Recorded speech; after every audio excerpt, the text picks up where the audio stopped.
General. Somehow, miraculously, I was alive. Some twist of fate, some hand of destiny, but I was alive. Yeah, Mario Odyssey. Strange as this new world was, I knew Toll must have come this way, and it was my task to find him. And it happened like this.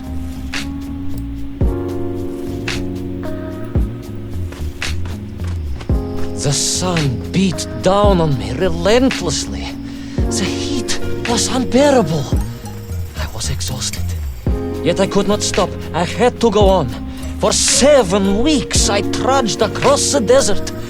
On the second day... Please, comrade, if we may.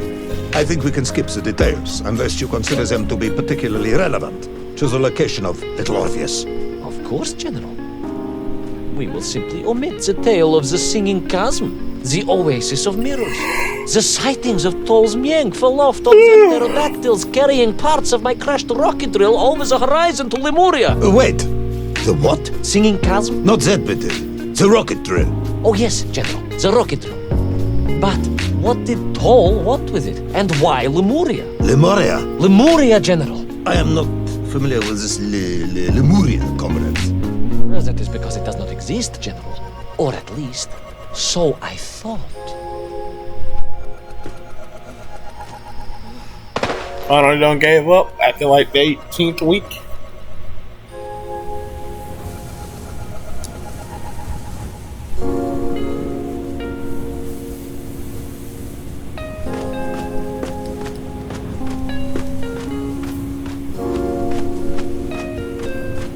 I can't jump.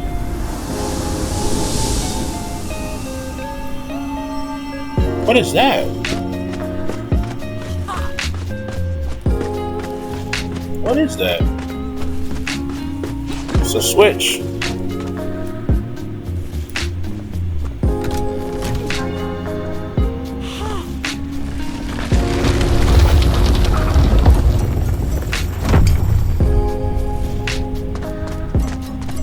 Crystals. Of course. Oh, now I can jump.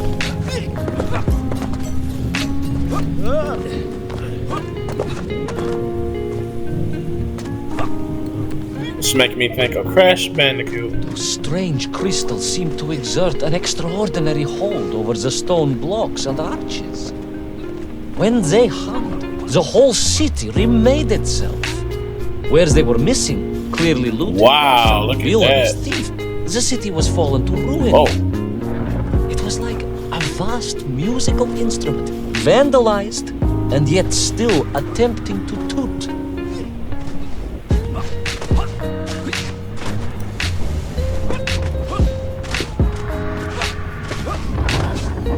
What is that noise?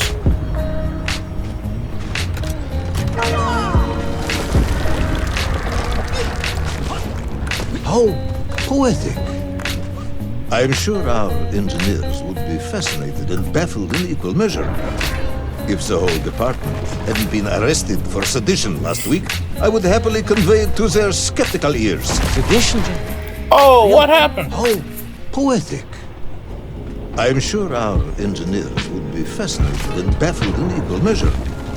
If the whole department hadn't been arrested for sedition last week, I would happily convey it to their skeptical ears. Sedition, General? Really? It is unfortunate news indeed. I am joking, comrade. Oh, come on. How poetic. I am sure our engineers would be fascinated and baffled in equal measure. If the whole department hadn't been arrested for sedition last week, I would happily convey it to their skeptical ears. Sedition, General?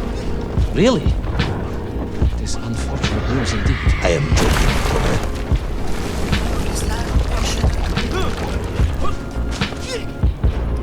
Ooh. Oh, that's what that noise was.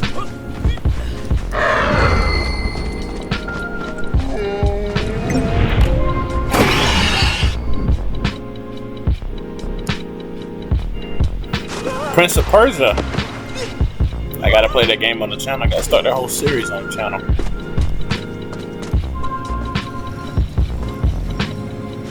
What's in here? Can I go in there? Yeah, switch.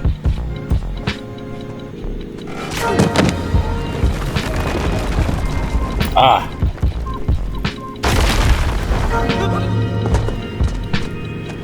Hmm? Oh, come on. Gotta be kidding.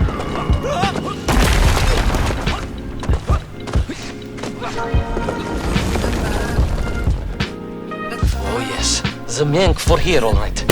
Which meant whatever dastardly scheme Toll had, it was to be enacted on these burning sands. And you will explain this in due course, I imagine. Immediately, General. What you need to know first is this.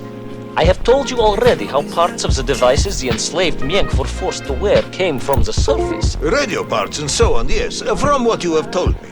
Assuming there were plenty of lost ships in the ocean as you claim, for Toll to have dredged up what he needed to assemble them. Aha, good. You are one step ahead of me, General. I said assuming. Of course, assuming.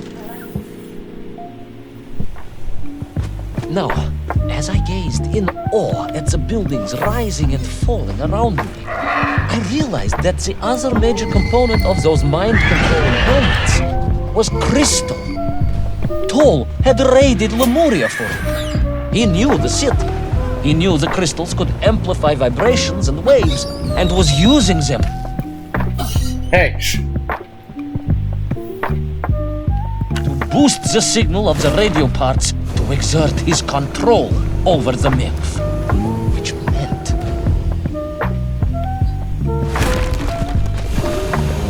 Which meant what?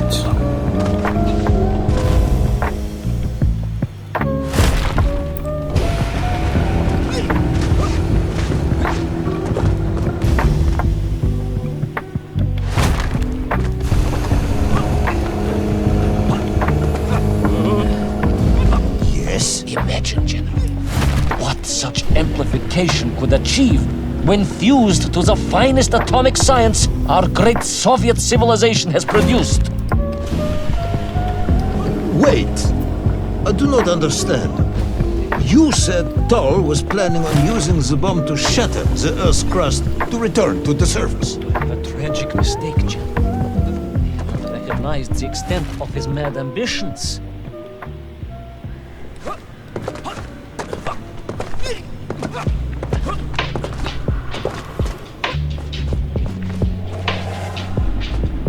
These guys.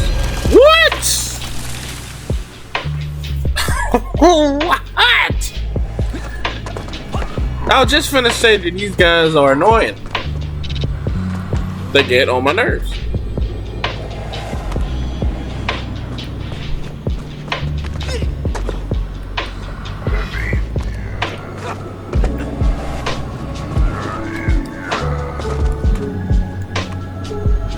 Pull the lever. Now I gotta go back. Move out of the way.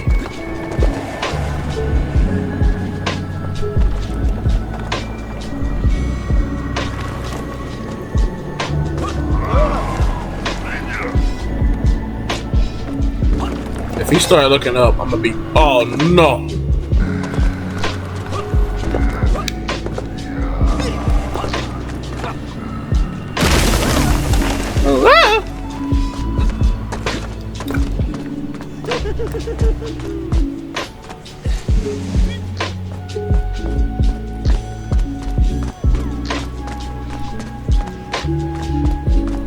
Oh man, my eyes are itchy. The vast pictograms told of a history of wonders. They seem to suggest the Lemurians were travelers from another world, where a mysterious clock seemed to stand. That? Why do they have the dialogue to like start talking right when I'm finna go to the next part of the level, and it interrupts them? Why not just have them talk? Cause like if they have it like right at the end of the next level, it's gonna get skipped.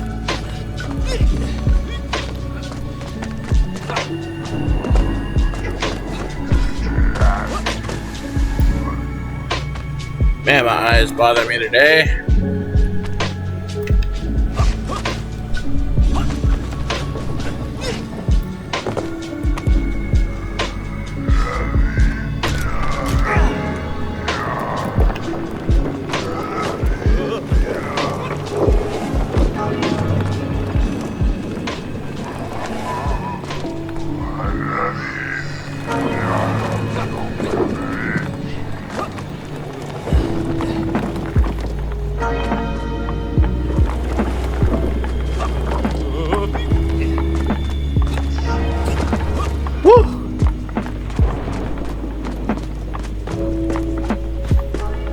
don't even know what to say. I got nothing really to say. Other than somebody's at the As I door. bravely explored that ancient city, a question was gnawing at my mind. What did it mean that the Lemurians had foreseen the coming of Tol? And who was the man from above that was celebrated as the savior of the Mengf? It was almost as if they could read the future in their crystals.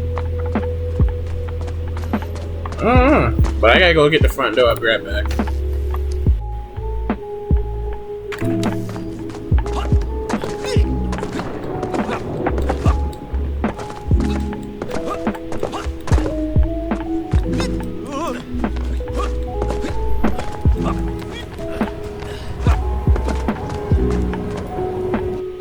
My problem with this game is there's not really too much to do, you know? Told and told, a roaring symphony, a crescendo of peals that set the city dancing, each note causing the crystals to shimmer and cascade with light. But the sandstorm was no natural phenomenon, and the bells did not ring for celebration. Something was very wrong here. Aside from the pterodactyls and the Mengf and the dancing stones and the ancient magical prophecies and the crystals and now the giant bells, you mean? If you don't want me to continue, General, then I can easily just quietly go home. Don't think Chepucho will get you out of this one.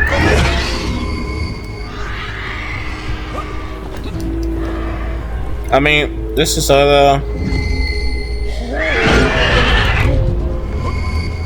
this game is just a pretty simple little game. I wonder if it's made for like a project to test out. Like, wow. Oh my god, wow.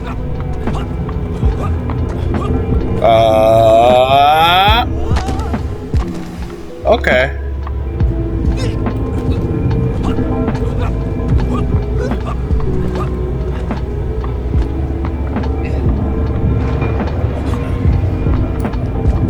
I could have sworn I got hit.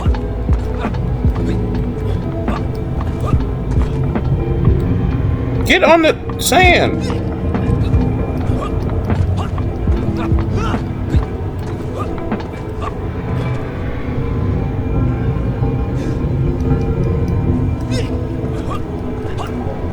That man is so lucky that that sand pile was there to indicate. Through those magical structures, a righteous fire in my heart. I was like Dobrynya Nikitch, prepared to strike at the dragon who threatened my homeland. Your heroism is only surpassed by your modesty. On the contrary, General, I chose Dobrynya carefully. Like him, I am a simple peasant. It was fate that chose me to descend to the Earth's core. It was General Komanin who chose you to descend to the Earth's core. But don't let that get in the way of your story. Well then, award General Polkovnik Komanin the highest medal in the world. He already has several of those. I cannot take credit for his wisdom in sending me.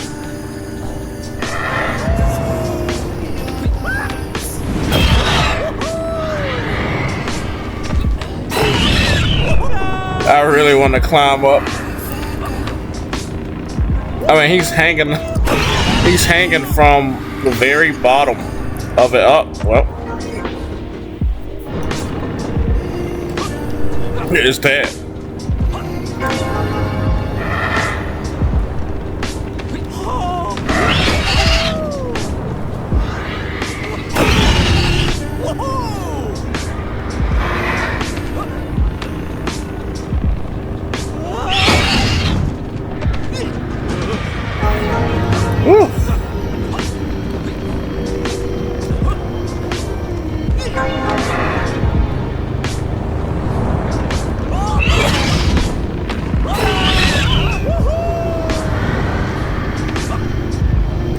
Oh my god, how did he make that?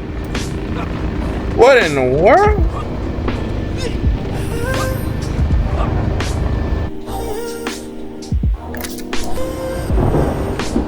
What was once a rocket drill ship built to burrow into the earth, was now a mighty vessel, repurposed to blast off into the skies.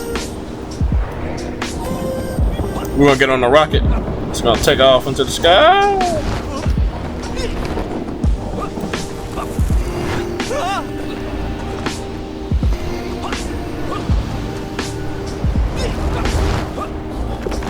Woo!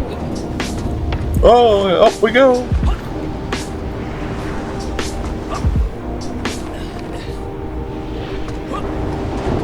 Oh, why are you even grabbing, you idiot?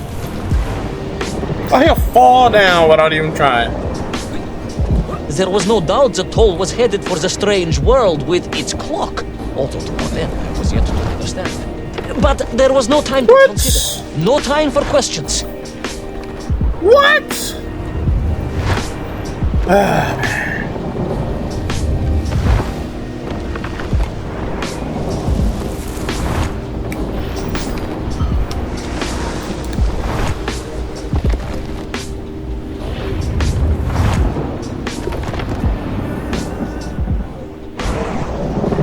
Wow.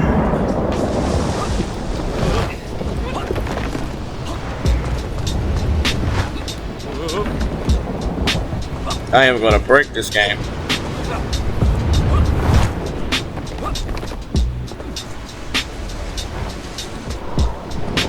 All I'm doing is jumping.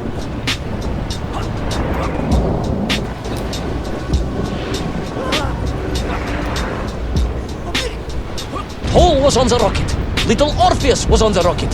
And wherever they were headed, I must head there too, to thwart his plans, recover my drill, and save the world!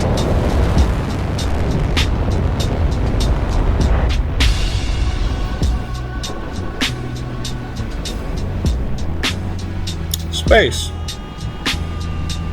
Cold as ice space. Will our Colder than ice. yet disorientated hero be burnt to a cinder by the rocket's head? Burnt. Will he be smashed into the rock that surely must be beyond the Lemurian skies? Does Nikolai Petrovich Kamanian really need any more medals? What was the strange clock? And what could it He don't even need a spacesuit. All of these questions and more will be answered, if you're extremely lucky, in the next exciting episode of Little Orpheus!